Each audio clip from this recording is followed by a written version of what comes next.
ಇವತ್ತು ಸರ್ವಪಕ್ಷದ ಸಭೆ ಕರೆದ್ರಲ್ಲ, ಸರ್ವಪಕ್ಷದ ಸಭೆಗಳಿಗೆ 2 ಸಭೆಗಳಿಗೆ ನರೇಂದ್ರ ಮೋದಿ ಅವರು ಯಾಕೆ ಹೋಗಿಲ್ಲ? ಈಗ ಯಾಕೆ ಬಂದು 8 ಗಂಟೆಗೆ ಮಾತಾಡ್ತಾರೆ? ಅವತ್ತು ಅವರು ಜವಾಬ್ದಾರಿ ಹೊರದಕ್ಕಾಗಲಿಲ್ಲ.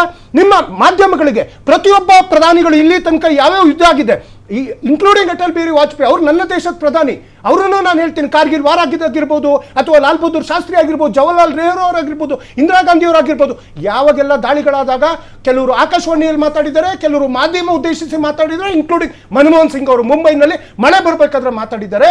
ಆದರೆ ಇವತ್ತು ಒಂದೇ ಒಂದು ಪ್ರೆಸ್ ಮೀಟ್ ಮಾಡಲಿಲ್ಲ, ಆ ಪೆಹಲ್ಗಾವ್ಗೆ ಹೋಗಲಿಲ್ಲ, ಸತ್ತವರಿಗೆ ಸಾಂತ್ವನ ಹೇಳುವಂಥ ಕೆಲಸ ಆಗಲಿಲ್ಲ, ಅವರಿಗೆ ಪರಿಹಾರ ಕೊಡಲಿಲ್ಲ. ಇವತ್ತು ನೋಡಿದರೆ ಯುದ್ಧ ನಿಲ್ಲಿಸುವಂಥ ಮಾತೇನಾದರೂ ಅಥವಾ ದಾಳಿಗಳನ್ನ ನಿಲ್ಲಿಸುವಂಥ ಮಾತನ್ನು ಆ ಗಟ್ಟಿಗೆ ಅದಕ್ಕೆ ನರೇಂದ್ರ ಮೋದಿ ಅವ್ರಿಗೆ ಇರಲಿಲ್ವಾ? ಯಾರು? ಡೊನಾಲ್ಡ್ ಟ್ರಂಪ್ಗೂ ಭಾರತಕ್ಕೂ ಏನು ಸಂಬಂಧ? ಇವತ್ತು ನಾವು ಭಯಪಟ್ಟಂಗಾಯ್ತಲ್ಲ ಮೇಡಮ್. ಎಷ್ಟು ವೀರಾವೇಶದಿಂದ ನಮ್ಮ ಯೋಧರು ಹೋರಾಟ ಮಾಡ್ತಾ ಇದ್ರು, ಅವರು ಯಾವ ದಾಳಿಗೂ ಪ್ರತಿ ದಾಳಿಗಳನ್ನ ಮಾಡ್ತಾ ಇದ್ರು.